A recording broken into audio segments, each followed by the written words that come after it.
안녕하세요. 오늘 저희는 청취자께서 보내주신 자료, 미국 LA의 이민정책과 좌파 전술 발췌문을 좀 같이 살펴보려고 합니다. 네, LA의 현재 이민 상황에 대해서 저자만의 좀 강한 주장이 담긴 글인데요. 어떤 내용인지 한번 보죠. 네, 이게 뭐 제목에서도 좀 보이듯이 합법 이민하고 불법 이민을 아주 그냥 딱 나눠서 보고 있어요. 아, 딱 구분 짓는군요. 네, 특히 요즘 늘어난 불법 입국 현상 있잖아요. 이걸 그냥 사회 현상으로만 보는 게 아니고 저자가 이제 좌파의 전술이다 이렇게 이름 붙인 어떤 정치적인 의도랑 연결을 시키더라고요. 상당히 좀 단정적인 시각인데요. 그래서 오늘 저희 목표는 이 자료 통해서 저자가 말하는 LA 이민 문제의 핵심 논리가 뭔지, 특히 합법, 불법 나누는 기준, 그리고 그 좌파 전술이라는 게 구체적으로 뭔지 이걸 좀 객관적으로 보려는 겁니다. 그렇죠. 저희가 뭐 이 글의 주장에 동의하거나 그런 건 아니라는 점 먼저 말씀드릴게요. 그럼 바로 본론으로 들어가 볼까요? 이 글에서 제일 중요하게 보는 거 합법이랑 불법 이민 구분, 그거부터 좀 보죠. 네, 자료를 보니까 미국은 합법적인 이민자들의 나라다. 절대 불법 이민자들의 나라는 아니다. 이렇게 아주 강하게 선을 긋고 있더라고요. 맞아요. 과거에 이제 정식 절차 밟아서 와서 기회를 얻고 성공한 이민자들, 특히 뭐 한국인 사례 같은 건 좋게 평가하고요. 그렇죠. 그러니까 이민 자체를 나쁘게 보는 게 아니라 그 합법성 여부, 이걸 기준으로 과거랑 현재를 완전 다르게 보는 거예요. 아하, 최근 한 10여 년, 이 사이에 막 늘어난 불법 입국자들은 옛날 합법 이민자들하고는 질적으로 다르다 이렇게 주장을 해요. 뭐 그냥 먹고 살려고 온 사람들뿐만 아니라 뭐 중범죄자나 마약 카르텔 연루 가능성 이런 것까지 막 제기하면서 위험하다는 거죠. 자료에서는 뭐 민주당 행정부 때 1200만 명, 비공식적으로는 2000만 명까지 불법 입국했다. 뭐 이런 주장도 하고 있고요. 네, 2천만 명이요? 그 숫자가 엄청난데 혹시 그 근거나 출처 같은 게 자료에 나와 있나요? 아, 그 구체적인 출처나 뭐 어떻게 계산했는지 그런 상세한 설명은 사실 좀 부족해요. 그보다는 저자가 파악한 숫자가 이렇고 그래서 뭐 범죄가 늘고 세금이 부담되고 이런 사회적 비용이 커진다. 이 문제점을 지적하는 데 더 집중하는 것 같아요. 그렇군요. 이게 바로 이제 국경 통제를 더 세게 해야 한다. 이런 목소리가 나오는 배경이라는 거죠. 알겠습니다.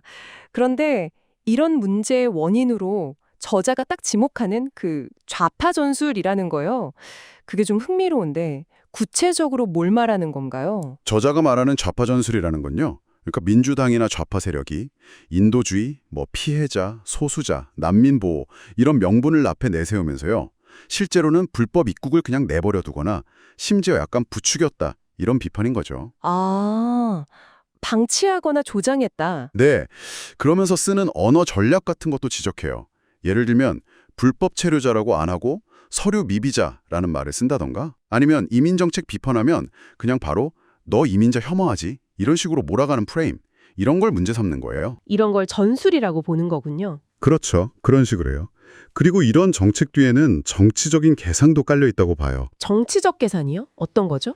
아무래도 이제 이민자들이 정치적으로 민주당을 좀 지지하는 경향이 있으니까 민주당이 펴들려고 이런 정책을 편다. 뭐 이런 분석인 거죠. 물론 뭐 이민자들이 누굴 지지하든 그건 자유로운 선택이다. 이렇게 덧붙이긴 하지만요. 그렇군요. 시위나 언론 보도에 대한 비판도 있었잖아요. 그 조선일보 기자가 인터뷰한 시위 참가자 발언 예시로 들었던데요. 아, 네, 맞아요. 그 시위자가 나도 이민자의 후손이니까 시위한다. 이렇게 답한 걸 두고 지금 문제되는 거, 그러니까 불법 입국 문제나 중범죄자 추방 문제, 이런 핵심 쟁점이랑은 전혀 상관없는 그냥 감상적인 이야기다. 이렇게 딱 잘라 말해요. 약간 그래서 뭘 어쩌라는 거냐. 네, 딱 그런 식의 반응이죠. 좌파가 이런 식으로 문제의 진짜 모습은 피하고 논점을 흐린다. 이런 주장으로 자연스럽게 넘어가고요. 이런 비판이 미국 정치 지형 분석을 하다가 갑자기 한국 정치 상황이랑 비교하는 걸로도 이어지던데요. 그 점도 좀 눈에 띄었어요. 네, 그 부분도 좀 그렇죠. 뭐 캘리포니아 주지사 같은 좌파 정치인들이 책임을 안 진다 이렇게 비판하면서 캘리포니아가 워낙 좌파가 세니까 일부 주민이나 뭐 한국인들까지도 보수적인 텍사스 같은 데로 이사 간다 이런 현상도 언급하거든요.